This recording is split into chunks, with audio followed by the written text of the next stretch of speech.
Hello दोस्तों, level up के BPSC channel पे आपका स्वागत है। आपके बीपीएससी एग्जाम प्रिपरेशन के लिए 69 बीपीएससी में अलग अलग सब्जेक्ट्स हम लेवल अप चैनल पे ला रहे हैं। तो पॉलिटी को डिस्कस करने के लिए शॉर्ट तरीके से, चूंकि अभी हमारे पास टाइम उतना बचा नहीं 69 बीपीएससी के एग्जाम के लिए, तो एक ऐसा शेड्यूल हमने तैयार किया है जहां पे आप टॉपिक सारे कवर कर सकते हैं और साथ में जो क्वेश्चंस की प्रैक्टिस की जरूरत है वो भी कवर होगी। तो आप देख रहे हो कि रिवीजन थ्रू क्वेश्चंस करके एक हम सीरीज ला रहे हैं जहां पे स्टार्टिंग टॉपिक से लेके एंड तक, यानी प्रियम्बल से लेके लास्ट ऑफ द कॉन्स्टिट्यूशन और उसके अलावा भी जो भी अलग अलग इश्यूज आते हैं आपके पॉलिटी में, जो जिस तरह के क्वेश्चंस आते हैं, कुछ मिसलेनियस टॉपिक्स होते हैं, पंचायती राज पे स्पेशल फोकस करते हुए, तो हम उन सारी चीजों को कवर करेंगे यहाँ पे अलग अलग लेक्चर्स में। तो इसी सीरीज में जो आज हम टॉपिक्स डिस्कस करने जा रहे हैं क्वेश्चंस के थ्रू, क्योंकि देखो पैटर्न इसमें हमेशा ये रहेगा कि एक क्वेश्चन आपके सामने रहेगा, उसके बेसिस पे जो कॉन्सेप्ट होगा वो मैं कॉन्सेप्ट भी आपको रिवाइज करा दूंगा और साथ में आपको क्वेश्चन का आंसर भी मिल जाएगा। अगर आपको सेल्फ प्रैक्टिस करना है तो आपको पता ही है कि जो भी हम डिस्कस करते हैं यूट्यूब के चैनल पे, उसका जो पीडीएफ है या फिर पीपीटी है वो आपको कहाँ से डाउनलोड करना है, लेवल अप बीपीएससी के टेलीग्राम चैनल से आप उसको डाउनलोड कर सकते हैं। तो अगर आप प्रैक्टिस करके फिर सॉल्यूशंस देखना चाहते हैं तो आप टेलीग्राम चैनल्स पे जाके पहले क्वेश्चंस को डाउनलोड करके उसको प्रैक्टिस भी कर सकते हैं। अदरवाइज यहाँ पे आप अपने रिवीजन के लिए भी दोबारा से हमारे डिस्कस करने के बाद उन क्वेश्चंस को डिस्कस कर सकते हैं। जब हम ये क्वेश्चन डिस्कस कर रहे होंगे, एक ख्याल हमने ये भी रखा है कि आपके प्रीवियस ईयर के क्वेश्चंस भी ना छूटे। तो पॉलिटी के, गवर्नेंस के, जितने भी राजनीति से संबंधित सवाल आते हैं बीपीएससी में, तो प्रीवियस ईयर क्वेश्चन लगभग 20 से 25 सालों में जितने भी सवाल आए हैं, तो जहां तक मैं बताऊं आज भी आप देखो कुछ क्वेश्चन जो है 1994 के बीपीएससी का भी है जो हमने कवर किया है, सो दैट एक भी प्रीवियस ईयर क्वेश्चन भी ना छूटे आपका। और उसके अलावा कुछ क्वेश्चंस हमने अपनी तरफ से भी लगाए हैं, सिर्फ बीपीएससी नहीं, कुछ और पीसीएस जो स्टेट पीसीएस है जैसे यूपी है, छत्तीसगढ़ है, इन सब स्टेट पीसीएस में भी पूछे गए सवालों को भी हम यहाँ कवर करेंगे। तो आइडिया यह है कि एक ऊपर ऊपर और कुछ छोड़ते हुए ना भी, ऐसा नहीं कि बहुत ज्यादा हम ऊपर जा रहे हैं और नहीं बहुत ज्यादा डिटेल में। रिवीजन का मतलब यही होता है कि आप सफिशिएंट अमाउंट में उन चीजों को कवर करें जो आपके एग्जामिनेशन के लिए बहुत ही ज्यादा रिलेवेंट और इम्पोर्टेंट है। ठीक है, तो इसी सीरीज में आज हम प्रियम्बल से लेके सिटीजनशिप कर रहे हैं, उसके बाद यानी प्रस्तावना और वहां से लेके नागरिकता तक के जो भी सवाल हैं, कुछ 30 to 35 क्वेश्चंस के थ्रू हम उन टॉपिक्स को मोटे तौर पे रिवाइज करेंगे। और इसके सीक्वेंस में हम अलग अलग लेक्चर्स में अलग अलग टॉपिक, जैसे यूं बता दूं तो नेक्स्ट लेक्चर में हम क्या करेंगे, तो फंडामेंटल राइट, नीति निर्देशक तत्व जो डीपीएसपी कहलाता है, मौलिक कर्तव्य जो फंडामेंटल ड्यूटीज है, उन सबको कवर करेंगे। ठीक है, तो हम स्टार्ट करते हैं आज के अपने पहले टॉपिक से, पहले क्वेश्चन से रेदर। और पहला क्वेश्चन है हमारा किसके ऊपर, तो पहला क्वेश्चन है प्रियम्बल के ऊपर। सवाल ये है कि the minds of makers of the constitution of India is reflected in which of the following, preamble, fundamental rights, directive principles of state policy, fundamental duties और नन ऑफ द अबव। ये सवाल कई बार कहीं ना कहीं अलग अलग पीसीएस में भी और इवन यूपीएससी के जो सेंट्रल लेवल वाली एग्जाम होती है उसमें भी पूछा गया है। बड़ा ही फेमस कथन है, तो हिंदी में देखिए इसको, भारत के संविधान के निर्माताओं का दिमाग निम्नलिखित में किसमें परिलक्षित होता है, प्रस्तावना, मौलिक अधिकार, राज्य के नीति निर्देशक तत्व, मौलिक कर्तव्य, उपरोक्त में से कोई नहीं या एक से ज्यादा, जो अपना बीपीएससी का जो ई वाला फेवरेट वाला ऑप्शन है उसको हम इंक्लूड करते हुए चल रहे हैं। राइट, तो देखिए प्रियम्बल क्या है। जब आप कोई भी किताब उठाते हैं और उसको पढ़ने जाते हैं, उससे पहले आपके लेखक के कुछ संवाद रहते हैं या उसका साइनॉप्सिस रहता है या समरी रहता है उस किताब के बारे में। जैसे आप किसी बुक स्टॉल पे जाते हैं, आपको पूरा किताब पढ़ना नहीं है, लेकिन आपको फिर भी अनुमान लगाना है कि ये किताब जो है आपके लिए यूजफुल होगी या नहीं, कारगर होगी या नहीं, तो आप उसका जो समरी है वो पढ़ के अंदाजा लगाने की कोशिश करते हैं। उसी तरह संविधान को पढ़ने से पहले उसके बारे में कि हाँ जी हमारा देश जो है वो किस तरह का होगा, गणराज्य होगा, लोकतांत्रिक होगा, संपूर्ण प्रभुत्व होगा, तो ये सब चीजें एक मोटी तौर पे जानकारी दी गई है जो हमारे संविधान के अनुच्छेदों को शुरू होने से पहले ही हमारे संविधान निर्माताओं ने डाल दिया। आप एनसीईआरटी की किताबें पढ़ते होंगे या अपने स्टेट बोर्ड वाली किताबें पढ़ते होंगे, उसमें भी देखते होंगे कि कई जगह पे संविधान का प्रियम्बल लिखा गया है। आप देखो अभी एक स्टेट है जिसने ये मैंडेटरी कर दिया है कि हर दिन स्कूल में संविधान का प्रियम्बल पढ़ना है, क्योंकि उसमें कुछ बहुत ही इंपॉर्टेंट बातें की गई है।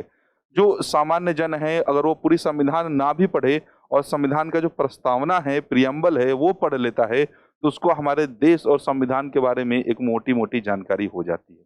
तो इसीलिए कुछ लोगों ने कहा है कि जो प्रियम्बल है, प्रस्तावना है, वो एक ऐसी चाबी है जिससे हम संविधान निर्माताओं के दिमाग की जो ताले को खोल के उसमें हम झांक सकते हैं कि उनका मोटिव क्या था संविधान बनाने का, क्या सोच के उन्होंने संविधान लिखा। तो key to open the minds of the makers of the constitution, संविधान निर्माताओं के दिमाग में किसमें परिलक्षित है, तो आंसर आएगा हमारा ए, वो क्या है, प्रस्तावना यानी कि प्रियम्बल। ठीक है, नेक्स्ट क्वेश्चन की तरफ बढ़ते हैं। नेक्स्ट क्वेश्चन क्या कहता है कि what was the exact constitutional status of Indian Republic on 26th of January 1950 when the Constitution of India came into force, right? 26 जनवरी 1950 को संविधान लागू होने पर भारतीय गणराज्य की सटीक संवैधानिक स्थिति क्या थी? तो आपको पता है कि हमारा जो संविधान है वो बनना शुरू हुआ था, एक संविधान सभा बिठाई गई थी कैबिनेट मिशन प्लान के अंदर। तो उस संविधान सभा की पहली मीटिंग जो हुई थी वो 9 दिसंबर 1946, 1946 9 दिसंबर को पहली मीटिंग हुई। पहली मीटिंग में कुछ ज्यादा खास हुआ नहीं था। डॉक्टर सच्चिदानंद सिन्हा जो थे उनको तत्कालीन अध्यक्ष चुना गया था, संविधान सभा का इंटरिम प्रेसिडेंट चुना गया था, और उसके बाद राजेंद्र बाबू को पूर्णकालिक यानी फुल टाइम प्रेसिडेंट चुन लिया गया था। उसके बाद अलग अलग दिन अलग अलग इंपॉर्टेंट काम होते हैं, जैसे कि आप देखो 13 दिसंबर को AIIMS and objective resolution Pandit Nehru ने सामने रखा था, और वही एम्स एंड ऑब्जेक्टिव रेजोल्यूशन बाद में जाके प्रियम्बल बन जाता है, उसमें कुछ मॉडिफिकेशन करके। ठीक है, तो अब देखिए आप यहाँ पे क्या है कि 9 दिसंबर को हमारी कॉन्स्टिट्यूशन बनाने की प्रक्रिया शुरू होती है, और 26 नवंबर 1949 को 1949 को संविधान पूरी तरह लिख लिया जाता है। इसकी जानकारी भी आपको प्रियम्बल यानी प्रस्तावना में ही देखने को मिलती है। अब प्रस्तावना का, प्रियम्बल का लास्ट पैराग्राफ पढ़ोगे तो उसमें लिखा है we the people of India से शुरू होता है प्रियम्बल, और लिखा है लास्ट में कि we do adopt hereby adopt enact and give to ourselves this constitution, यानी हम इस प्रियम्बल को धारण करते हैं, इनको पारित करते हैं। जो पारित होने की तिथि है, जिस दिन हमारा संविधान पूरी तरह लिख चुका था, सारे कार्य कंप्लीट हो गए थे, वो तारीख है 26 नवंबर 1949। लेकिन हमने उसको पूरी तरह लागू कब किया? 26 जनवरी 1950, क्योंकि हमें 26 जनवरी का वो दिन सेलिब्रेट करना था जिस दिन हमने पहली बारी तिरंगा फहराते हुए अपना पूर्ण स्वतंत्रता का जो लक्ष्य है वो घोषित किया था कांग्रेस ने। तो 26 जनवरी को ही पहली बार तिरंगा फहरा के कांग्रेस ने ये घोषित किया था कि अब हम स्वराज नहीं चाहिए, अब हम ना डोमिनियन स्टेटस लेंगे, हमारा जो पूर्ण लक्ष्य है और एकमात्र लक्ष्य क्या है, वो कंप्लीट इंडिपेंडेंस है, ब्रिटिशर्स भारत छोड़ो। तो उस दिन हमारा संविधान लागू हुआ। तो जो हमारे प्रियम्बल थी उसमें अगर आप आज का प्रियम्बल देखते हो तो उसमें लिखा है we the people of India having solemnly, हम भारत के लोग ये घोषणा करते हैं कि भारत किस तरह का होगा। तो सॉवरिन यानी संपूर्ण प्रभुत्व, सोशलिस्ट, सेकुलर, डेमोक्रेटिक और रिपब्लिक। तो अगर आज आप जाके प्रियम्बल को पिक करोगे तो आपको ये सारे शब्द देखने को मिलते हैं। ये क्या बताता है? भारत का नेचर कैसा होगा, the nature of Indian state, Bharat देश का जो स्वरूप है वो कैसा होगा, वो कैसा होगा। तो सोवरेन होगा, सोशलिस्ट होगा, सेक्युलर होगा, डेमोक्रेटिक होगा और रिपब्लिक होगा। ये आज की बातें हैं। पर जब 26 जनवरी 1950 को ये संविधान लागू हुआ था तब इसमें से दो शब्द वहां नहीं थे, और वो दो शब्द बाद में आए हैं। वो कौन से दो शब्द हैं? एक तो सोशलिस्ट और दूसरा सेकुलर। इसका मतलब ये नहीं कि हम उससे पहले सेकुलर नहीं थे, हम 26 जनवरी 1950 को संविधान लागू होने से भी सेकुलर थे। हालांकि हमने स्पष्ट रूप से अपने प्रियम्बल में कब लिखा? तो 1976 में 42वां संवैधानिक संशोधन करने के बाद लिखा। तो आप देखो कि जो 26 जनवरी 1950 को जो स्टेटस थी वो क्या था? सॉवरेन, डेमोक्रेटिक, रिपब्लिक, क्योंकि ये जो दो शब्द थे हमारे प्रस्तावना में उस समय नहीं लिखे हुए थे। अब इसके बेसिस पे आपको आंसर करना है। Sovereign democratic Republic. क्या होगा हमारा आंसर? आंसर होगा हमारा बी। सॉरी, हाँ ये वाला है, आंसर है हमारा बी। आप देखो, आंसर है बी। ठीक है, बी मतलब एक संप्रभु लोकतांत्रिक गणराज्य था भारत 26 जनवरी 1950 को। हालांकि जो दो शब्द हैं सोशलिस्ट और सेकुलर, ये जो दो है धर्मनिरपेक्षता, ठीक है, और समाजवादी और धर्मनिरपेक्ष, ये जो दो शब्द हैं वो बाद में ऐड किया गया 42वें संवैधानिक संशोधन से। आगे बढ़ते हैं। तीसरा क्वेश्चन ये कहता है, इसको मिटाना होगा। तीसरा क्वेश्चन ये कहता है द वर्ड्स सेकुलर एंड, अभी अभी मैंने डिस्कस किया उसी का है। अब देखो कोशिश यही हो रही है ना कि एक एक कॉन्सेप्ट में आपको बताता चलो, उसके बेसिस पे बहुत सारे सवाल आप हल कर सकते हो, और तरीका यही है कि उसी कॉन्सेप्ट्स पे, उन्हीं फैक्ट्स पे ये सारे सवाल बनाए गए हैं। कुछ प्रीवियस ईयर्स में भी आ चुके हैं। हम देखोगे कि यूपीएससी किस तरह से, या बीपीएससी किस तरह से, या एमपीपीएससी किस तरह से सवाल पूछती है। बीपीएससी के भी सारे सवाल हमने कवर करेंगे, जितने भी प्रीवियस ईयर क्वेश्चंस हैं पॉलिटी के, वो भी इस सीरीज में आपके कवर हो जाएंगे। इस क्वेश्चन को आप देखो आराम से आंसर कर सकते हो। अभी हमने डिस्कस किया है भारतीय संविधान की प्रस्तावना में धर्मनिरपेक्ष और समाजवादी शब्द किसके द्वारा जोड़े गए थे? तो 42वें संविधान संशोधन, जो कि ईयर है उसका 1976। आंसर होना चाहिए सी, और सी ही है इसका आंसर। ठीक है, अब भारत के संविधान की प्रस्तावना में निम्नलिखित में से किस शब्द का उल्लेख नहीं है? भारत के संविधान के प्रस्तावना में किस शब्द का उल्लेख नहीं है? Which of the following words is not mentioned in the preamble of the constitution of India? अभी मैंने आपको बताया नेचर क्या है इंडिया का, सॉवरिन, सोशलिस्ट, सेकुलर, डेमोक्रेटिक, संप्रभु, समाजवादी, धर्मनिरपेक्ष, लोकतांत्रिक गणराज्य है हमारा देश। अब इसमें संघीय यानी महासंघ का, फेडरल, इसका कहीं उल्लेख नहीं पाया जाता है। सॉवरिन तो है, सार्वभौम है, लोकतांत्रिक है, धर्मनिरपेक्ष है, ये सब आपने देखा। क्या नहीं है? वो है फेडरल, यानी डी।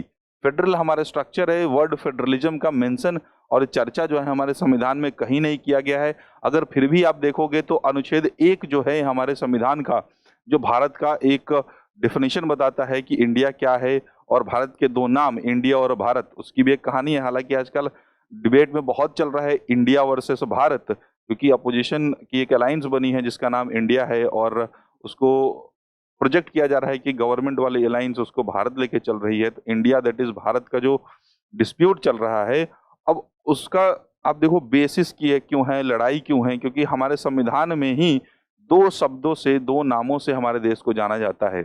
ऐसा बहुत कम देशों के साथ हुआ है। आयरलैंड एक एग्जांपल है, जहाँ पे आयर उनका अपना नाम और इंग्लिश में उसको आयरलैंड बोलते हैं। तो यही डिबेट हमारे संविधान सभा में भी छिड़ी थी कि भारत को किस नाम से जाना जाए। कुछ लोग हिंद बोलते, कुछ लोग हिंदुस्तान बोलते। फाइनली हिंदी और इंग्लिश दोनों नाम को समन्वय बिठाते हुए आर्टिकल 1 यानी अनुच्छेद 1 में लिख दिया गया, और वो क्या है? India that is Bharat. अब उसके बाद क्या लिखता है अनुच्छेद 1 कि India that is Bharat shall be union of state, कहीं नहीं लिखा फेडरेशन ऑफ द स्टेट। ठीक है, और इवन आप जब प्रस्तावना की बात करते हो तो प्रस्तावना में भी फेडरल, फेडरलिज्म, संघीय, महासंघिका, इन सब शब्दों का उल्लेख नहीं है। बाकी जो 3 शब्द हैं आपके सामने उनका उल्लेख है। तो आंसर यहाँ पे हमारा है डी। ये यहाँ पे थोड़ा करेक्शन करेंगे, आंसर जो है वो है डी। ठीक है, आंसर है डी, संघीय शब्द का उल्लेख नहीं है। धर्मनिरपेक्ष है, जो भी मैंने बताया आपको, 42nd अमेंडमेंट 42वें संवैधानिक संशोधन के थ्रू आया हुआ है। नेक्स्ट क्वेश्चन की तरफ जाते हैं। Consider the following words, consider the following words. BPSC का ही पूछा हुआ सवाल है, 2008 के बीपीएससी में पूछा हुआ है question. Consider the following word socialist, democratic, sovereign, Republic, और चूज द करेक्ट सीक्वेंस। की प्रियम्बल में ये पहले कौन आता है, बाद में कौन आता है? हालांकि आप ऐसे ये नहीं कह सकते कि रटना है सारे संविधान की भाषाओं को, पूरे आर्टिकल्स में पहले कौन आता है, बहुत टफ काम है। बहुत लोगों को 10 साल 12 साल ये प्रैक्टिस के बाद भी पूरी संविधान अक्षर से याद नहीं है। हालांकि आप देखो कि प्रियम्बल एक ऐसी चीज है जो आप बचपन से देखते आ रहे हो एनसीईआरटी किताबों में, तो वो एटलीस्ट आपको याद होना चाहिए।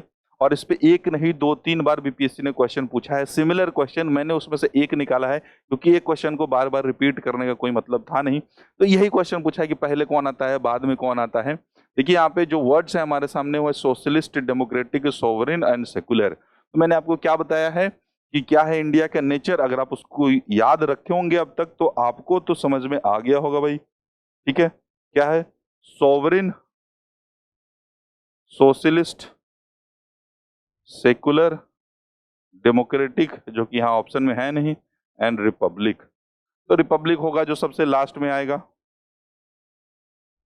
रिपब्लिक है नहीं, अच्छा डेमोक्रेटिक है, रिपब्लिक हमारे ऑप्शन में नहीं है। तो अब देखिए सोवरेन जो है फर्स्ट में है तो पहला ऑप्शन होना चाहिए सी। सोशलिस्ट दूसरा है तो दूसरा ऑप्शन होना चाहिए ए। सेकुलर जो है वो तीसरा है तो आना चाहिए डी। और डेमोक्रेटिक जो चौथा है वो B. C A D B, तो आंसर है ए। अब देखिए ये सवाल आ जाता है, इसका आंसर है ए, क्योंकि हमारे प्रियम्बल में सबसे पहले क्या लिखा है? Sovereign, socialist, secular, democratic, Republic. आप उसको अरेंज करेंगे, आंसर आपके सामने ए है। ठीक है, बीपीएससी का पूछा हुआ है सवाल।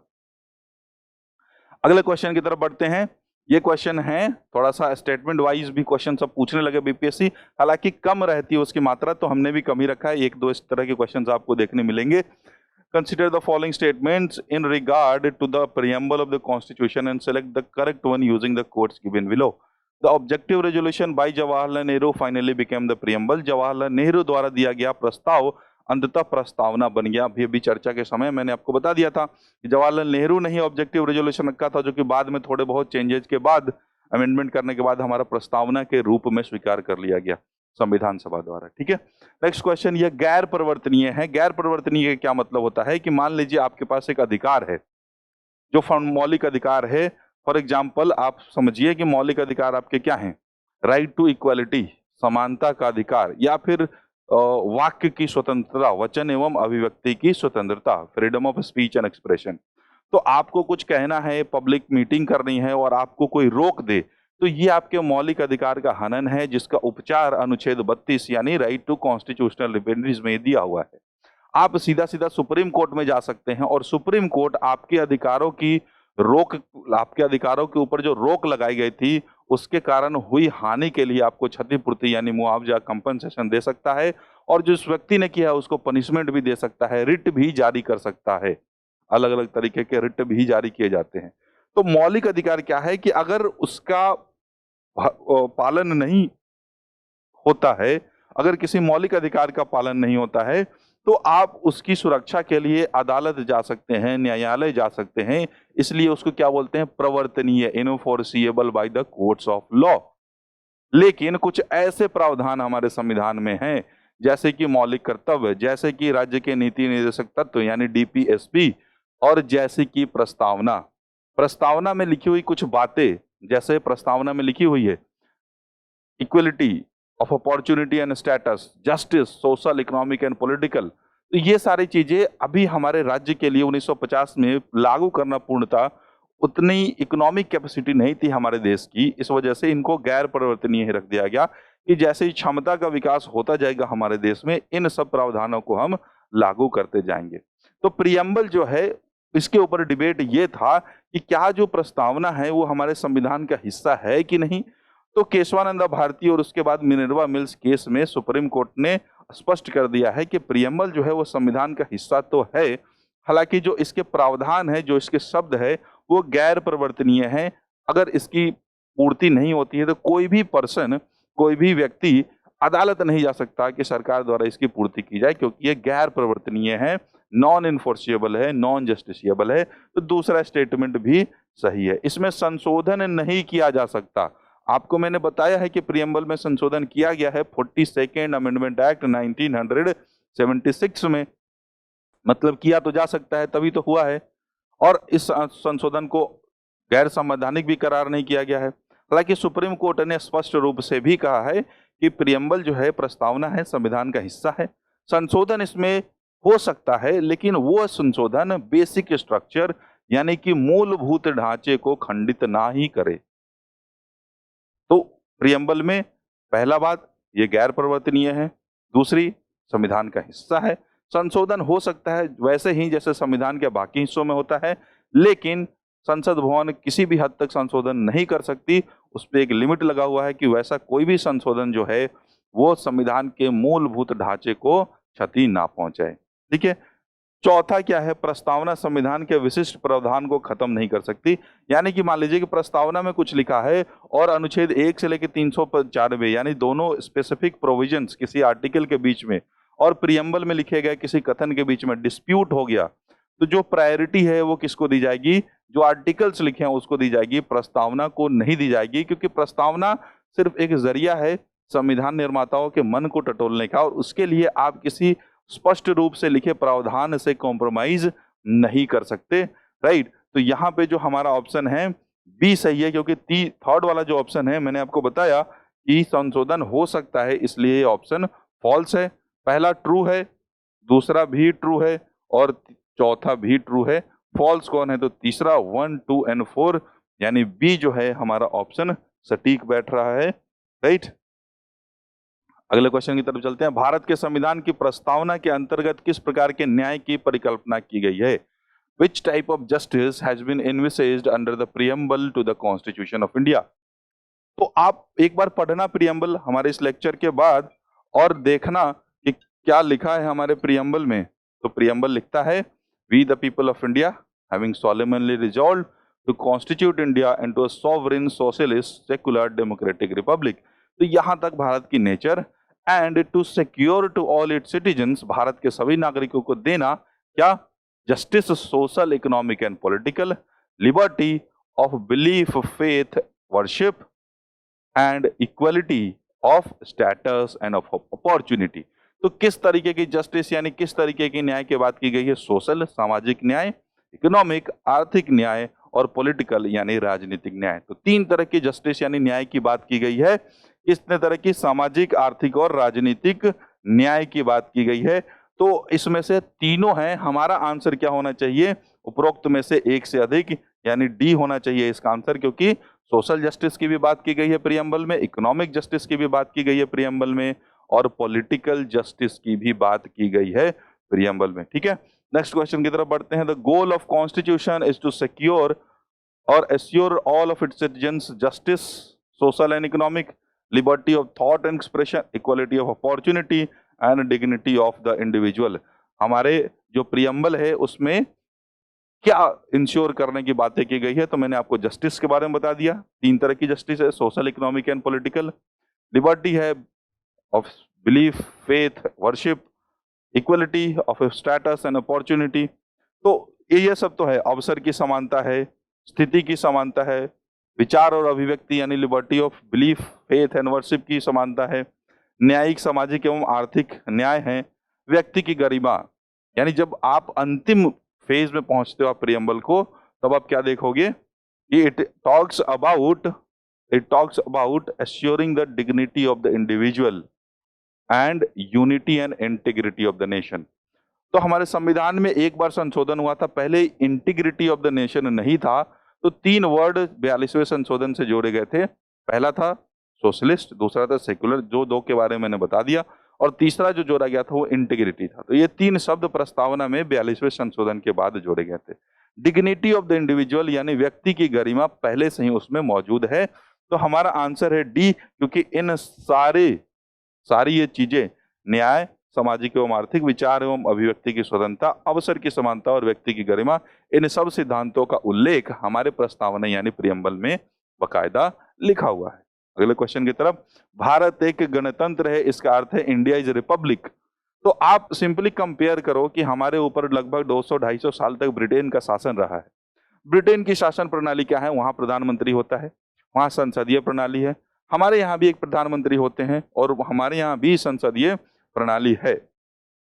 लेकिन फर्क ये है कि हमारे यहाँ जो हेड ऑफ स्टेट है, जो राज्य का प्रमुख है, इस देश का जो प्रथम नागरिक है, राष्ट्रपति, वो एक निर्वाचित व्यक्ति है, वो एक इलेक्टेड पर्सन है। लेकिन इंग्लैंड में, ब्रिटेन में जो राज्य का प्रमुख है वो कौन है? वहां के राजा या रानी यानी मोनार्की है वहां पे। और ये जो राजा और रानी है ब्रिटेन की, वो क्या होते हैं? हेरिडेटरी जाते हैं एक जनरेशन से दूसरे जनरेशन, तो विरासत में उनको सत्ता मिलती है। हमारे देश में ऐसा कोई पद नहीं है जो किसी को विरासत में मिले।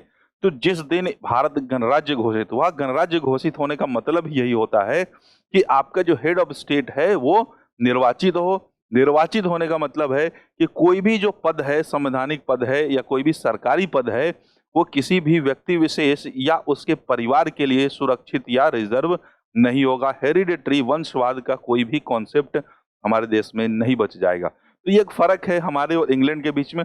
डेमोक्रेटिक वो भी है, लोकतांत्रिक वो भी है, हम भी हैं, लेकिन हम जो हैं वो रिपब्लिक है, गणराज्य है, वो मोनार्की है, कॉन्स्टिट्यूशनल मोनार्की है, संवैधानिक मोनार्की वहां चलती है। ठीक है, अब इसको कंपेयर करिए। यह क्या कहता है कि India is Republic means it is the people who are the final authority in all the matters. There is no parliamentary system of government in India. मैंने आपको बताया भारत में भी संसदीय प्रणाली है, तो पार्लियामेंट्री सिस्टम है हमारे देश में। सेंटर में के लेवल पे भी संसदीय प्रणाली है और राज्यों के लेवल पे भी संसदीय प्रणाली है। संसदीय प्रणाली का मतलब ये नहीं कि संसद भवन होना। संसदीय प्रणाली का मतलब ये है कि जो एग्जीक्यूटिव है, जो कार्यपालिका है, वो विधायिका को लिए उत्तरदायी हो, यानी जिसकी मेजोरिटी होगी उसकी सरकार होगी। जो विधायिका है अगर वहां पे मेजोरिटी चली गई तो सरकार गिर जाएगी। There are no hereditary rulers in India, India is union of state. मैंने आपको अभी एक्सप्लेन किया गणराज्य होने का मतलब क्या है। वो ये है कि कोई भी वंशवाद, कोई भी वंशानुगत शासन नहीं होगा हमारे देश में। आंसर हमारा सी। भारत में लोगों की संप्रभुता है क्योंकि संविधान की प्रस्तावना इन शब्दों से शुरू होती है। बीपीएससी 1994 मैंने बताया था, बहुत पुराने क्वेश्चंस भी लेके आएंगे आपके लिए, नए तो लेके आएंगे ही। तो almost all of the previous year question जो है वो हम कवर कर लेंगे। तो भारत में लोगों की संप्रभुता है क्यों? क्योंकि जो प्रियम्बल है उसके जो स्टार्टिंग वर्ड आप देखिए क्या कहता है, we the people of India, यानी कि हम भारत के लोग। हम भारत के लोग क्या चाहते हैं? तो ऐसा चाहते हैं या फिर वैसा चाहते हैं। कैसा चाहते हैं? Sovereign socialist secular democratic republic बनाना चाहते हैं। तो हमारे जो प्रियम्बल है उसका ओपनिंग लाइन क्या है? We the people of India. ये एक इंडिकेशन है कि जो संविधान बना है वो लोगों की इच्छा अनुगत बना है, इच्छा के अनुसार बना है। और लोगों की इच्छा जो थी वो कैसे? हमने अपने रिप्रेजेंटेटिव चुने थे, हमने अपने प्रतिनिधि चुने थे जो संविधान सभा में बैठे थे। तो अल्टीमेट पावर किसके पास था? भारत के लोगों के पास था, और उन्होंने अपनी पावर ट्रांसफर कर दी। देखिए, लोकतंत्र यानी डेमोक्रेसी का जो एकदम बहुत तो बेस्ट एग्जांपल है, बेस्ट डेफिनेशन है, वो अब्राहम लिंकन वाली आप सबको पता ही होगा कि it is a government of the people, for the people and by the people. तो गवर्नमेंट ऑफ द पीपल के क्या मतलब है? लोगों के बीच ही चुनी हुई सरकार, लोगों के द्वारा चुनी हुई सरकार, गवर्नमेंट बाय द पीपल, और लोगों के विकास के लिए कार्यरत सरकार यानी फॉर द पीपल, राइट। तो डेमोक्रेसी का मतलब ये जनता ही चुन के भेजेगी। अल्टीमेट पावर किसके पास रहता है? जनता के पास रहता है। और यही रिफ्लेक्ट कहाँ किया जा रहा है? हमारे प्रियम्बल में। कैसे? वी द पीपल से, राइट। तो आंसर है हमारा डी, हम भारत के लोग। ये दर्शाता है कि भारत में जो अल्टीमेट पावर, अल्टीमेट सॉवरेनिटी है वो किसके पास है? किसी व्यक्ति विशेष के पास नहीं, भारत के लोगों के पास है। निम्नलिखित में से कौन सी स्वतंत्रता भारत के संविधान की प्रस्तावना में निहित नहीं है? Which of the following liberties are not mentioned in the are not embodied in the preamble to the Constitution of India? Liberty of thought, liberty of belief, liberty of faith, liberty of expression. तो liberty of thought, belief, faith, expression and worship. तो ये पांच चीजें हैं जो हमारे संविधान के प्रस्तावना में लिखी गई है। क्या नहीं लिखी गई है? वो है इकोनॉमिक लिबर्टी यानी आर्थिक स्वतंत्रता। ये हमारे प्रस्तावना में मेंशन नहीं है, लिखा हुआ नहीं है। आंसर है डी यानी आर्थिक स्वतंत्रता। निम्नलिखित में से किसने भारतीय संविधान की प्रस्तावना को हमारे संप्रभु लोकतांत्रिक गणराज्य की कुंडली कहा है? कुंडली क्या होता है? जब अब बच्चे पैदा होते हैं तो उनका एक छोटा सा पत्रिका बनाया जाता है जिसमें उसका भविष्य लिखा होता है। तो वही कंपैरिजन किया है किसी ने। किसने किया है ये आंसर आपको बताना है, राइट। बहुत ही फेमस पर्सन थे हमारे संविधान सभा में, उनका बहुत बड़ा रोल था।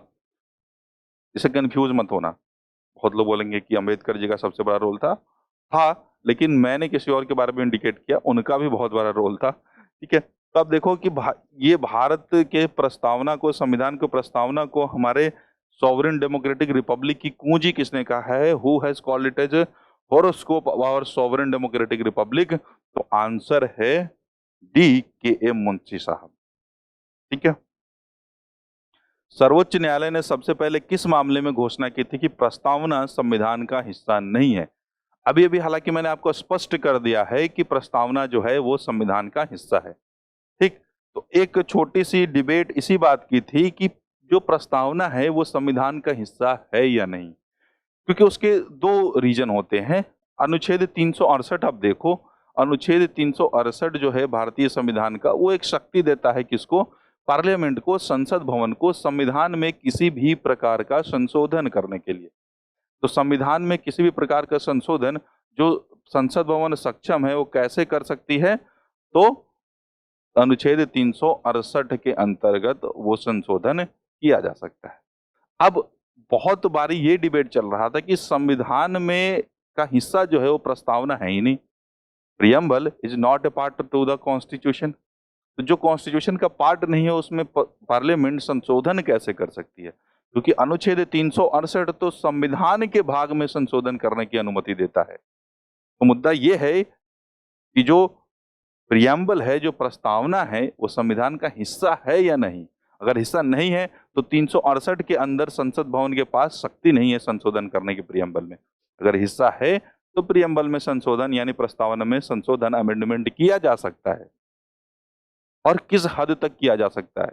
तो इन सब को सुप्रीम कोर्ट ने अलग अलग केस के दौरान इसको टारगेट किया है और इसके ऊपर एक फैसला सुनाया है। अब जाके मामला स्पष्ट है, सिद्ध है, उसको हम पहुंचते हैं। तो एक केस था बेरुबारी यूनियन केस। तो बेरुबारी यूनियन एक टेरिटरी का नाम है जिसके ट्रांसफर की बातें हो रही थी। तो बेरुबारी यूनियन केस में सुप्रीम कोर्ट ने यह कहा था कि प्रस्तावना जो है वो संविधान का हिस्सा है ही नहीं। हालांकि बाद में आप देखोगे कि दो इंपॉर्टेंट केस है, केशवानंदा भारती केस जो कि 1973 में था। इस केस के बारे में हम सवाल भी करेंगे। तो केशवानंद भारती केस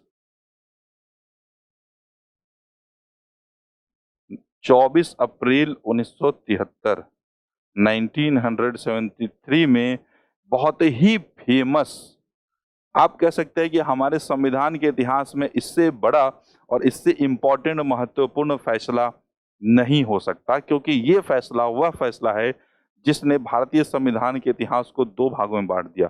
एक ऐसा युग जो इस दिन के पहले, केशवानंद भारती के पहले, जिस समय पार्लियामेंट के पास असीमित शक्तियां होती थी, वो कुछ भी संशोधित कर सके, और एक इसके बाद जब सुप्रीम कोर्ट ने यह फैसला दिया कि पार्लियामेंट कुछ भी संशोधित नहीं कर सकती अगर वो बेसिक स्ट्रक्चर यानी मूलभूत ढांचे के विपरीत हो। तो पार्लियामेंट के पास संविधान संशोधन की शक्ति है, होनी भी चाहिए, क्योंकि संविधान जो है हमारे एक जीवित दस्तावेज है, लिविंग डॉक्यूमेंट है। समाज की जो बदलाव हो रही है उसको इनकॉर्पोरेट करने के लिए हमारे कॉन्स्टिट्यूशन में ये रखा गया प्रावधान की अमेंडमेंट होता रहे, वरना जो चीज आउट ऑफ डेट हो जाती है वो टूट जाती है, लोगों का उसमें विश्वास कम हो जाता है। तो संशोधन होना चाहिए, लेकिन हर संशोधन नहीं। जैसे आपको अपने घर को नया करना है, पेंट करना है, तो आप उसकी नींवें नहीं गिरा देंगे, क्योंकि आप नींव के साथ छेड़छाड़ करते हैं तो पूरा घर कोलैप्स कर जाएगा। आपको घर में रिनोवेट करना है तो आप ऊपर छत पे घर बनाइए, किचन को तोड़ फोड़ के अच्छा करिए, मॉड्यूलर बनाइए, जो भी करना है आप कर सकते हैं, लेकिन नींव के साथ आप छेड़खानी नहीं कर सकते, वरना घर कोलैप्स हो जाएगा, नया घर बनाना पड़ जाएगा। तो उसी तरह संविधान में जो भी चेंजेस करने हैं समाज की जरूरतों को इनकॉर्पोरेट करने के लिए, तो आप उसमें बदल सकते हैं, लेकिन मूलभूत ढांचे को छेड़खानी नहीं कर सकते हैं। और ये जो मूलभूत ढांचे का सिद्धांत है, ये केशवानंद भारती केस 1973 में आया। इस केस के बारे में आप पढ़ेंगे, अच्छे से पढ़ेंगे, क्योंकि इस साल 2023 में इस केस का 50 साल पूरा हुआ है। तो बेसिक स्ट्रक्चर, मूलभूत ढांचे के सिद्धांत को और केशवानंद भारती केस को पढ़ना बनता है। हम क्वेश्चंस में उसको कवर भी कर लेंगे, उसके लिए चिंता आपको ज्यादा नहीं करनी है। सेल्फ स्टडी में तो आपको करना ही है, ऑफ कोर्स करना है। तो केशवानंद भारती में सुप्रीम कोर्ट ने ये घोषणा की कि नहीं, प्रस्तावना जो है वो संविधान का हिस्सा है। तो पहली बार ये स्पष्ट रूप से इस केस में कहा गया था, केशवानंदा भारती केस में। उसके अलावा दो तीन केस और है, जैसे SR Bommai case. SR Bommai case में ये भी कहा है सुप्रीम कोर्ट ने कि प्रस्तावना संविधान का हिस्सा है। एसआर बोमई इसलिए भी फेमस है क्योंकि ये अनुच्छेद 356 राष्ट्रपति शासन से रिलेटेड केस है। इस केस में एक और महत्वपूर्ण फैसला, एक और महत्वपूर्ण घोषणा सुप्रीम कोर्ट ने की है कि सेक्युलरिज्म यानी धर्मनिरपेक्षता भारतीय संविधान के मूलभूत हिस्सों में से एक है। Secularism is one of the basic structures of the constitution of India. ठीक है, तो यहाँ पे किसमें बोला गया है कि नहीं है, वो है बेरुबारी यूनियन केस। ठीक है, आंसर है आपका ए। अगला क्वेश्चन उसी से रिलेटेड है। निम्नलिखित में से किस मामले में सर्वोच्च न्यायालय ने माना है कि प्रस्तावना संविधान का हिस्सा है? पहले वाला क्या बोल रहा था कि किसमें संविधान का हिस्सा नहीं है, वो मैंने आपको एक्सप्लेन कर दिया। फिर आगे मैंने आपको ये भी बताया कि दो और केस इंपॉर्टेंट है जिसमें स्पष्ट रूपेण ये बोला गया है कि प्रस्तावना संविधान का हिस्सा है। वो कौन है? SR Bommai versus union of India. आपके लिए आंसर आसान है, आंसर है सी। संवैधानिक सरकार का क्या मतलब है? कॉन्स्टिट्यूशनल गवर्नमेंट का क्या मतलब है? अलग अलग क्वेश्चंस अलग अलग जगह पे पूछे जाते हैं। यूपीएससी में भी ये क्वेश्चन पूछा गया है, एमपीपीएससी में भी पूछा गया है, यूपीपीसीएस में भी पूछा गया है। ठीक है, कॉन्स्टिट्यूशनल गवर्नमेंट का क्या मतलब है?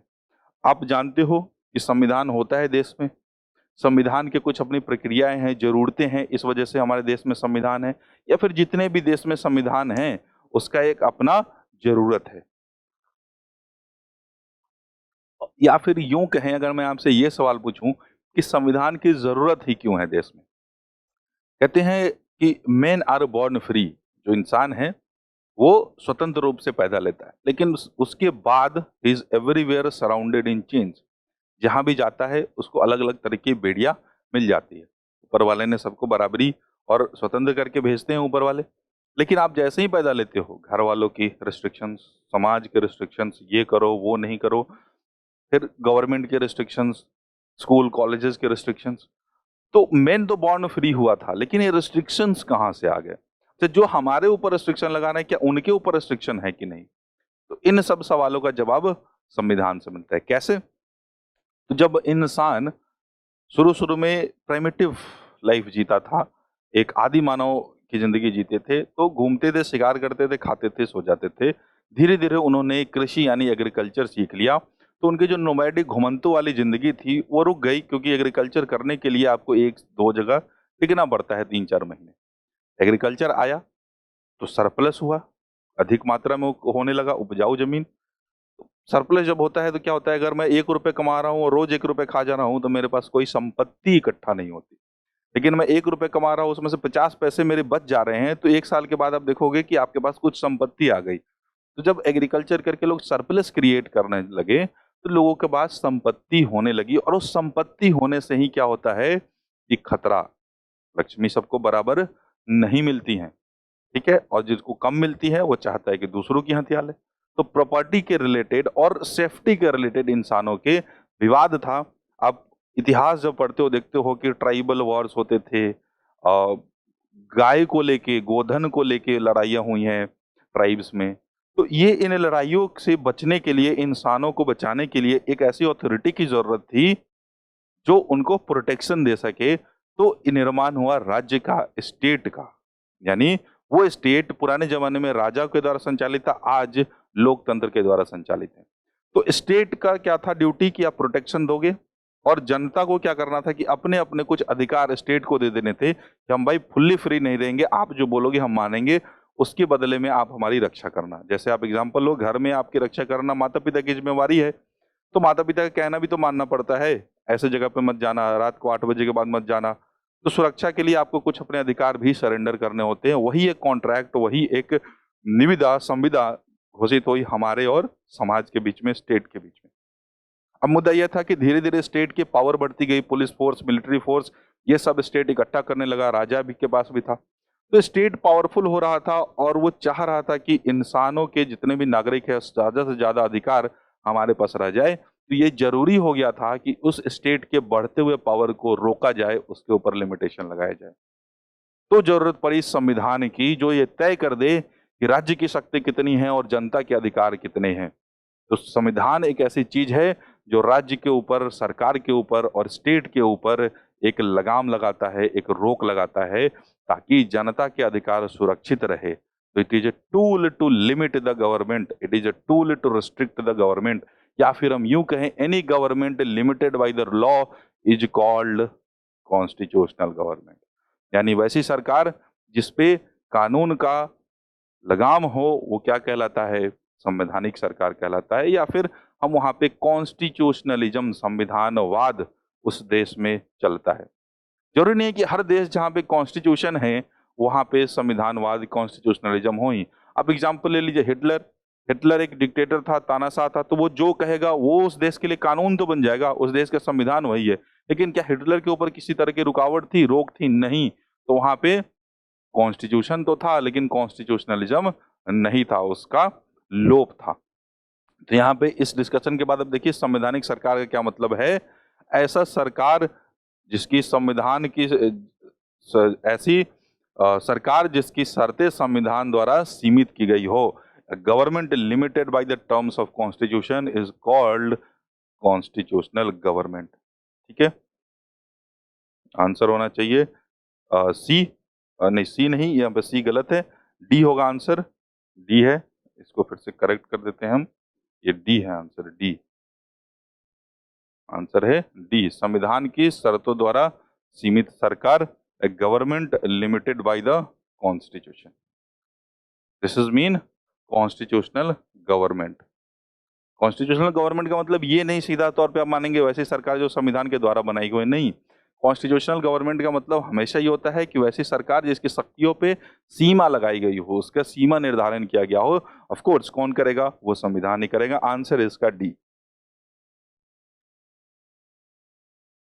नेक्स्ट क्वेश्चन, भारतीय संसद को निम्नलिखित में से किस संवैधानिक प्रावधान के तहत एक नए राज्य को स्वीकार करने की शक्ति मिली है? मान लीजिए कि एक इंडिया है, अभी जितने भी स्टेट है, कल को एक नया स्टेट बाहर से मिला ना हो। मैं ये नहीं कह रहा कि दो स्टेट को मिला के एक राज्य बनाना है, पुराना एग्जिस्टिंग स्टेट की बात नहीं कर रही, नए स्टेट को शामिल करने की power to admit new state. तो जब आप अनुच्छेद 1 से 4 पढ़ते हो, इसमें भारत और उसके टेरिटरी को लेके कुछ प्रावधान मिलते हैं। तो अनुच्छेद 1 है जो भारत का नाम घोषणा करता है, भारत, इंडिया जो राज्यों का संघ होगा, India that is Bharat shall be union of state. And उसके बाद जो आर्टिकल 2 है, अनुच्छेद 2 है, वो संसद भवन को एक शक्ति देता है कि नए राज्य भारतीय संघ में शामिल कर सके। नए राज्य, जो पुराने राज्य हैं उसकी बाउंड्री चेंज करनी है, नामकरण करना है, दोबारा से नाम चेंज करना है, ऐसी सारी चीजें, तो ये अनुच्छेद 3 के अंदर होता है। एक स्टेट जैसे बिहार से बांट के झारखंड अलग करना है, तो ये अनुच्छेद 3 के अंदर होता है। लेकिन एक नया राज्य शामिल करना है संघ में, ये दूसरे जगह से उठा के नया राज्य जो पहले अस्तित्व में नहीं है वो क्रिएट करना है, वो कौन से अनुच्छेद में होगा? अनुच्छेद 2 में होगा। तो नए राज्य को क्या है? Power to admit a new state. अगर यहीं पे रहता ऑल्टर द बाउंड्रीज या फिर divide one state into 2 state, तो वो अनुच्छेद 3 में चला जाता है। लेकिन यहाँ पे क्या बोला? Power to admit a new state, ये कहाँ जाएगा? ये अनुच्छेद 2 में जाएगा। आंसर इज बी, अनुच्छेद 2 में जाएगा।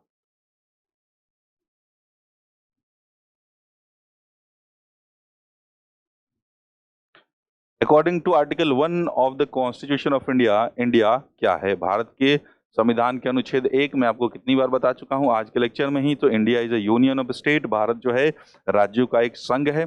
स्ट्रक्चर हमारा फेडरल है, लेकिन हम वर्ड फेडरलिज्म को यूज नहीं करते हैं।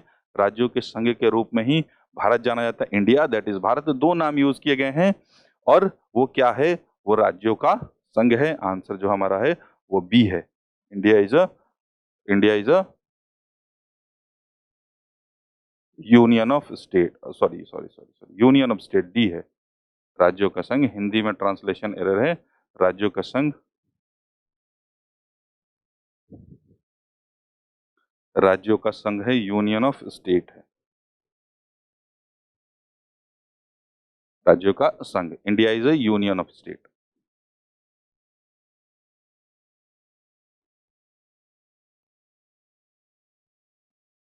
नेक्स्ट क्वेश्चन, नए राज्य के निर्माण के लिए संवैधानिक संशोधन, बीपीएससी का पूछा हुआ सवाल कि अगर मान लीजिए हमारे देश में जो कॉन्स्टिट्यूशन है उसमें संवैधानिक संशोधन के लिए बहुत सारी प्रक्रियाएं हैं।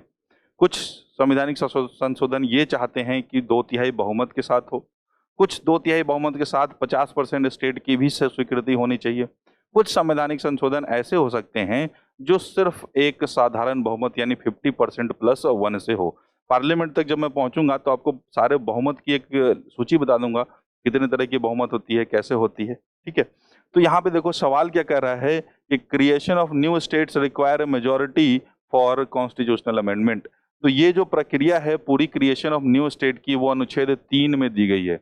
अनुच्छेद 3 में, भारत के संविधान के अनुच्छेद 3 में क्या है प्रक्रिया, कि सबसे पहले अगर मान लीजिए एक स्टेट है, जैसे बिहार से झारखंड अलग करना है, या फिर दो स्टेट को मिला के एक स्टेट बनाना है, बिहार का नाम कुछ और चेंज करना है, तो ये सारी जो प्रक्रिया है वो करनी है। तो सबसे पहले ये शक्ति किसके पास है, ये पार्लियामेंट के पास है। जो राज्य है उसके पास कोई भी शक्ति नहीं है इस रिगार्डिंग। तो स्टेट का बंटवारा कौन कर सकता है, संसद भवन कर सकता है, पार्लियामेंट कर सकता है। अब वो कैसे कर सकता है, तो एक बिल विधेयक पेश करना होगा संसद भवन में। उस विधेयक को पेश करने से पहले राष्ट्रपति के पूर्वानुमोदन यानी प्रायर रिकमेंडेशन ऑफ प्रेसिडेंट की जरूरत होती है। तो स्टेप 1 है कि बिल है जो संसद भवन में पेश करना है, और उस बिल को राष्ट्रपति के प्रायर रिकमेंडेशन की जरूरत पड़ती है, पूर्वानुमोदन की जरूरत पड़ती है।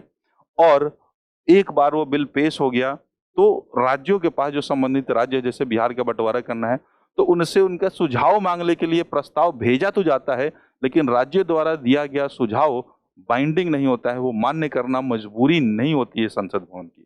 जैसे एग्जाम्पल लेते हैं कि मान लीजिए बिहार और झारखंड को अलग करना है, बिहार और झारखंड पहले एक राज्य है, तो ये बिल पेश किया जाएगा राष्ट्रपति के पूर्वानुमोदन के साथ, और बिहार की असेंबली को भेज दिया जाएगा कि आपका इस पर जो सुझाव है वो दे दीजिए। हालांकि बिहार की असेंबली अगर ये बोलती है कि नहीं बंटवारा ना हो, फिर भी संसद भवन उस सुझाव को मानने के लिए बाध्य नहीं है। इसके बाद क्या होगा, इस बिल के ऊपर वोटिंग होगी, और वे वोटिंग में सामान्य बहुमत, साधारण बहुमत ही चाहिए होता है। तो यहाँ पे क्या है, सरल, सरल का मतलब होता है 50% + 1। जितने भी लोग आए हैं और वोट कर रहे हैं उसमें से आधे से एक ज्यादा, ये होता है सारा सरल बहुमत या साधारण बहुमत। तो आंसर है हमारा ए, राइट। अब इसमें देखिए कि जब राज्यों में बदलाव होता है, आज क्या है, बिहार है एक राज्य, कल को उसको बांट कर एक बिहार हो गया और दूसरा झारखंड हो गया। तो आपको पता होगा कि हमारे संविधान में एक अनुसूची है, अनुसूची 1, अनुसूची 1। तो अनुसूची 1 में उन सारे राज्यों और संघीय शासित क्षेत्र प्रदेशों की, संघीय शासित क्षेत्रों की, यूनियन टेरिटरी की नाम लिखे हुए हैं। कहाँ लिखे गए हैं, अनुसूची 1 में। अनुसूची 1 शेड्यूल 1 में all the names of the states of India and names of the union territories कहाँ मेंशन्ड है, अनुसूची 1 यानी शेड्यूल 1 में मेंशन्ड है। तो अगर पहले एक स्टेट था बिहार, अब इसमें एक नया ऐड जोड़ना है, तो अनुसूची 1 में भी संशोधन तो करना पड़ेगा ना। लेकिन इस संशोधन के लिए 2/3 बहुमत की जरूरत नहीं होती, कितनी होती है, सरल बहुमत यानी सिंपल बहुमत की जरूरत होती है। ठीक है, आंसर है हमारा ए। यदि कोई नया राज्य बनाना हो तो संविधान के किस अनुसूची में, अभी भी मैंने बता दिया कि अगर कोई नया राज्य बनेगा तो नाम, जो राज्यों की लिस्ट है, सूची है, उसमें तो चेंज करना ही पड़ेगा। तो कौन से में है, तो पहले में तो है ही। अब देखिए कि एक तो आपको पता लग गया कि पहला, आपको लग रहा होगा यही आंसर है, बट इसमें थोड़ा सा कैच पॉइंट है। कैच पॉइंट ये है कि पहले अनुसूची में चेंज, बदलाव तो होगा ही होगा, ये ट्रू है, ये सत्य है, इसमें कोई दो राय नहीं है। लेकिन जितने भी राज्य हैं उनका राज्यसभा में एक सीट होता है। जैसे यूपी की 31 है, गोवा का 1 है, नॉर्थ ईस्टर्न स्टेट्स में जो छोटे स्टेट्स हैं उनका 1 है। तो हर स्टेट को अलग अलग सीट आवंटित किया गया है, कहाँ, राज्यसभा में। राज्यसभा कहाँ होती है, केंद्र में होती है। हर स्टेट अपने उतने सीट के अनुसार उतने रिप्रेजेंटेटिव कहाँ भेजता है, राज्यसभा में। तो मान लीजिए पहले बिहार के लिए 20 है, तो अब जब बिहार और झारखंड अलग हो गया है तो बिहार के लिए 10 होगा, झारखंड के लिए 10 होगा। ये चेंज तो करना पड़ेगा, और कहाँ करना पड़ेगा, जो राज्यों के लिए सीट आवंटित किए गए हैं राज्यसभा में, वो कौन से अनुसूची में दिए गए हैं, चौथी अनुसूची में दिए गए हैं। तो अगर एक नया राज्य ऐड होता है तो उसका जो सीट है उसका भी बंटवारा होता है। तो शेड्यूल 1 में भी अमेंडमेंट होगा और शेड्यूल 4 में भी अमेंडमेंट होगा। इसलिए जो हमारा यहाँ आंसर है वो 1 से अधिक है। शेड्यूल 1 में भी है और शेड्यूल 4 में भी है, राइट। आंसर है ई। ठीक है, 1956 में राज्य पुनर्गठन आयोग ने कितने राज्य और कितने केंद्र शासित प्रदेश बनाए थे। हमारा संविधान बना, स्टेट्स को अलग अलग ग्रुप में बांटा गया था, group A, group B, group C, group D. लेकिन संविधान बनने के पहले साल में ही, दूसरे साल में ही, पहले 1-2 साल में ही ये डिमांड उठने लगी थी कि राज्यों को बंटवारा जो है वो भाषा के आधार पर कर दिया जाए। यानी एक राज्य एक भाषा, ऐसी कुछ डिमांड उठने लगी थी स्पेशली साउथ इंडिया से, क्योंकि हिंदी जो बेल्ट है नॉर्थ इंडिया, वहां पे एक सामान्य भाषा चलती है हिंदी। तो ऐसा नहीं कि आप हिंदी में ही अलग अलग राष्ट्र बना दोगे, तो यहाँ से वैसे कुछ डिमांड नहीं थी। लेकिन साउथ इंडिया में अलग अलग स्टेट्स जो हैं अलग अलग भाषाएं से जाने जाते हैं, ऐसा डिमांड उठने लगा था। फाइनली 2-3 कमेटी बनी, एक जेवीपी कमेटी बनी, एसके धार कमेटी बनी। तो इन लोगों ने क्या बोला कि नहीं, राज्यों को भाषा के आधार पर बांटना देश की एकता के लिए, अखंडता के लिए लाभकारी नहीं होगा। It will be detrimental for the unity of the nation. Finally करके एक मामला शांत नहीं हो रहा था। 1953 में आंध्र प्रदेश को एक नया राज्य घोषित कर दिया गया, और वो घोषित करना, मद्रास से अलग करना, सिर्फ और सिर्फ भाषा के आधार पे किया गया। तो जब एक राज्य को स्वीकृति दे दी गई भाषा के आधार पे, तो ये जो मांग है और तेज हो गया कि मुझे भी भाषा के आधार पे अलग करो, मुझे भी भाषा के आधार पे अलग करो।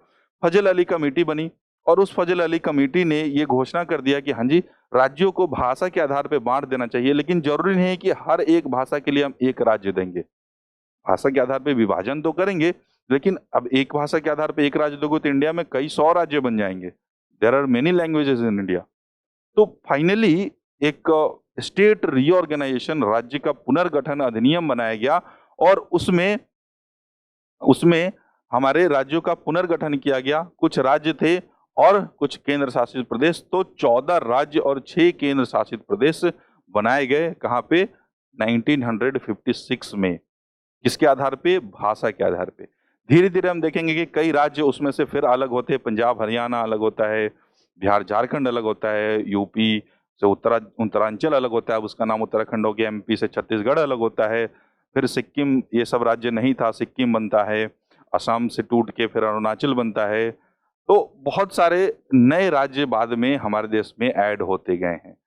अभी रिसेंटली आप एग्जाम्पल देखो कि आंध्र प्रदेश एक राज्य था, उससे अब तेलंगाना अलग हो गया है, आंध्र प्रदेश अलग हो गया है, और एक राज्य जम्मू कश्मीर था जिसको 2 भागों में विभाजित करके अब संघीय शासित क्षेत्र यानी यूनियन टेरिटरी का दर्जा मिल गया है।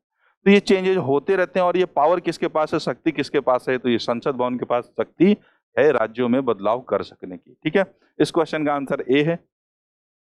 किस संवैधानिक संशोधन द्वारा दिल्ली को राष्ट्रीय राजधानी क्षेत्र का दर्जा दिया गया था? ये काफी डिस्प्यूट में है और आपको इस पे पढ़ना चाहिए, क्योंकि दिल्ली जो है एक, जनरली आप देखो संघीय शासित क्षेत्र है, यूनियन टेरिटरी है दिल्ली, लेकिन हर यूनियन टेरिटरी में विधानसभा नहीं होती है, हर यूनियन टेरिटरी में चीफ मिनिस्टर नहीं होते हैं। दिल्ली में चीफ मिनिस्टर हैं। एक और जो यूनियन टेरिटरी है जहां चीफ मिनिस्टर है वो है पौंडीचेरी। दिल्ली विवादों में इसलिए रहता है क्योंकि राष्ट्रीय राजधानी भी है। तो एक अनुच्छेद जोड़ा गया है हमारे संविधान में, और वो अनुच्छेद है अनुच्छेद 239AA, 239AA, जिसमें ये कहा गया कि दिल्ली एक यूनियन टेरिटरी तो रहेगी ही, लेकिन हम यहाँ विधानसभा बनाएंगे और एक चुनी हुई सरकार यानी मुख्यमंत्री काम करेगी। सामान्यतः जितने भी यूनियन टेरिटरी होते हैं वहां पे या तो एलजी, लेफ्टिनेंट गवर्नर, या एडमिनिस्ट्रेटर नाम का व्यक्ति होता है जो पूरी शासन प्रक्रिया को संभालता है, और वो सीधा सीधा नियुक्त होता है राष्ट्रपति के द्वारा। तो he is a representative of the president, क्योंकि संघीय शासित क्षेत्र जो है वो सेंटर के ही क्षेत्र है, वहां पे कोई स्टेट गवर्नमेंट नहीं होती। दिल्ली और पौंडीचेरी में अलग व्यवस्था की गई है। मुद्दा अभी सुप्रीम कोर्ट में था किसी और वजह से, कि अब सामान्यतः देखो जैसे बिहार है और अपना केंद्र है, तो बिहार में जितने भी अधिकारी होते हैं उनकी नियुक्ति पे, उनके ट्रांसफर पे किसका हक होता है? बिहार सरकार यानी बिहार के चीफ मिनिस्टर का। लेकिन दिल्ली में ये हक चीफ मिनिस्टर को नहीं दिया गया था। चीफ मिनिस्टर किसी भी अधिकारी की ट्रांसफर पोस्टिंग नहीं कर सकते थे। वो अधिकार किसके पास सुरक्षित था? वो अधिकार एलजी यानी उपराज्यपाल के पास सुरक्षित था। मामला सुप्रीम कोर्ट में पहुंचा, और मई 2023 में सुप्रीम कोर्ट ने एक ऐतिहासिक फैसला दिया, जिसमें सुप्रीम कोर्ट ये बोलती है कि ये जो अधिकार है जिस तरह बाकी स्टेट्स को मिला है, उसी तरह दिल्ली की चुनी हुई सरकार यानी दिल्ली के चीफ मिनिस्टर को मिलेगा। हालांकि उसके बाद सुप्रीम कोर्ट में समर वेकेशन हो गया और केंद्र सरकार एक ऑर्डिनेंस लेके आती है जो सुप्रीम कोर्ट के फैसले को पलट देती है। तो ये मामला काफी गर्मा गर्मी में है। फिर से सुप्रीम कोर्ट ने कॉन्स्टिट्यूशन बेंच बनाई है, संवैधानिक पीठ बनाई है अपनी, इस मामले को पूरा सुनने के लिए। वो ऑर्डिनेंस जो अध्यादेश केंद्र सरकार लेके आई है सुप्रीम कोर्ट के फैसले को निरस्तता देते हुए, तो उसका क्या इफेक्ट होगा, क्या वो संवैधानिक है, असंवैधानिक है? तो ये काफी तूल पकड़े हुए मामला, इसको आप अच्छी तरह देखेंगे। हम ऑर्डिनेंस पे पहुंचेंगे, यूनियन टेरिटरी पहुंचेंगे, इसको मैं दोबारा से करा दूंगा। बट बहरहाल जो यहाँ पे सवाल है कि दिल्ली किस संवैधानिक संशोधन के बाद राष्ट्रीय राजधानी क्षेत्र का दर्जा दिया गया, यानी किस संवैधानिक संशोधन में उसे यूनियन टेरिटरी विद असेंबली बनाई गई और उसी में इसको एनसीटी राष्ट्रीय राजधानी क्षेत्र बनाया गया। तो 69th कॉन्स्टिट्यूशनल अमेंडमेंट, और जो साल है वो है 1991, 1991। ठीक है, ईयर 1991। बीपीएससी का पूछा हुआ क्वेश्चन, सिक्किम भारत का राज्य कब बना था? किस संवैधानिक संशोधन के बाद जो सिक्किम है वो भारत का राज्य बना था? तो इसका आंसर है 35th constitutional amendment. 35th constitutional amendment कब हुआ था? 1975 में हुआ था। 36th constitutional amendment 1975। भारतीय राज्य के रूप में बिहार का गठन कब हुआ था? बीपीएससी का पूछा हुआ सवाल है ये। बीपीएससी ने पूछा है और एक नहीं कई बार पूछा है। अलग अलग इस पे दो चीज है जो मैं आपको समझाना चाहता हूं। देखिए, पहले बिहार, उड़ीसा और बंगाल एक ही राज्य हुआ करते थे। 1905 में बंगाल का डिवीजन कर दिया गया, ईस्ट बंगाल और वेस्ट बंगाल, यानी कि जो बांग्लादेश का भी हिस्सा है और इंडिया में जो वेस्ट बंगाल है, पश्चिम बंगाल, उसको अलग अलग बांट दिया गया। उसके खिलाफ हमारे देश में स्वदेशी आंदोलन शुरू हुआ। ब्रिटेन की सरकार को वो फैसला वापस लेना पड़ा, यानी जो बंगाल का डिवीजन था, बंग भंग था, उसको वापस लेना पड़ा। लेकिन इसके उलट ब्रिटेन की सरकार 1912 में एक कदम उठाती है। तो कदम क्या उठाती है कि जो ये पूरा हिस्सा है इसमें से बंगाल है और बिहार था और उड़ीसा था। ठीक है, तो ये सारे सारे जो थे वो एक स्टेट थे। तो बंगाल से इस हिस्से को काट के अलग कर दिया गया था और वो साल था 1912। 1912 में ये अलग किया गया था। लेकिन फिर उड़ीसा और बिहार को कब अलग किया गया था? 1 अप्रैल 1936। तो ये दोनों भी आंसर हो सकते हैं कभी कभी, कि कभी बिहार को उड़ीसा से अलग कब किया गया था, बिहार फुल फ्लेजेड कब हुआ था। तो 1 अप्रैल 1936 भी इसका आंसर हो सकता है। लेकिन हम बिहार दिवस कब बनाते हैं? तो वो 1912 में जब बिहार अलग हुआ था मार्च को, तो उसके सेलिब्रेशन में हम बिहार दिवस मनाते हैं। ये आंसर है आपका 12, राइट। थोड़ा कंफ्यूजिंग था ये 1936 भी देखे, चूंकि कमीशन का है इसलिए मुझे एग्जैक्टली वही सवाल डालना पड़ा, प्रीवियस ईयर क्वेश्चन है। तो आंसर इसका 1912 हम लेके चल रहे हैं। जब ये सवाल हो, आपको कॉन्सेप्ट क्लियर होना चाहिए कि बिहार और उड़ीसा कब अलग हुआ, 1 अप्रैल 1936। बिहार बंगाल से कब अलग हुआ और न्यू स्टेट कब बना, वो कब बना? 1912 में। ठीक है, तो ये क्वेश्चन है।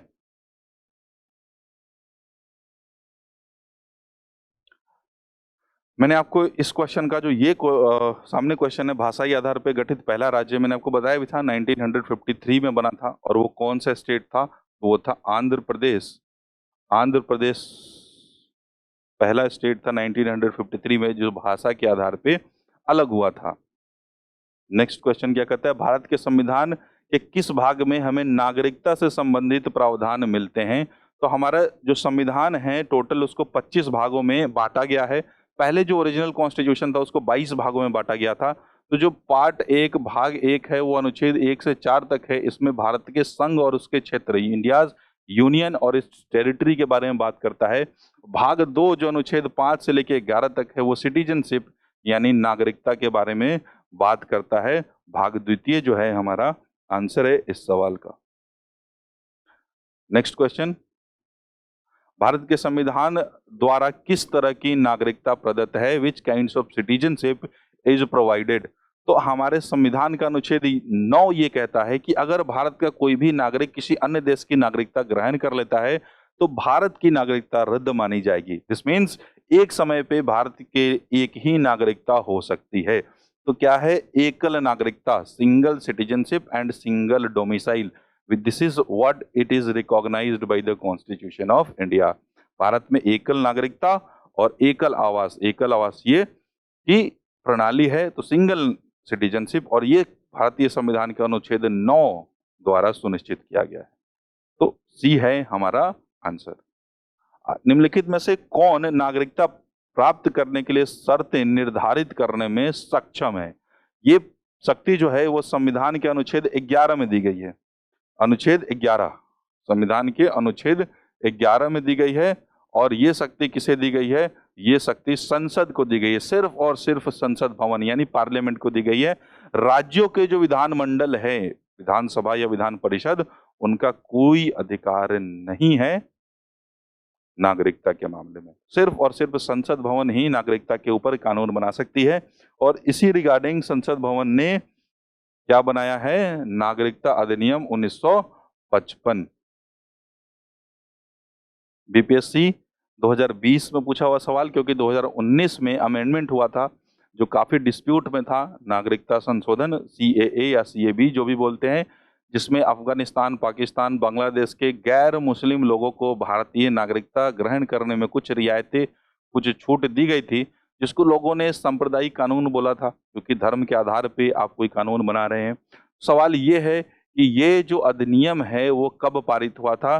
तो लोकसभा से ये 9 अक्टूबर और राज्यसभा से 11 अक्टूबर 2019 को, यानी लोकसभा ने पहले पास कर दिया, राज्यसभा ने दोबारा पास कर दिया।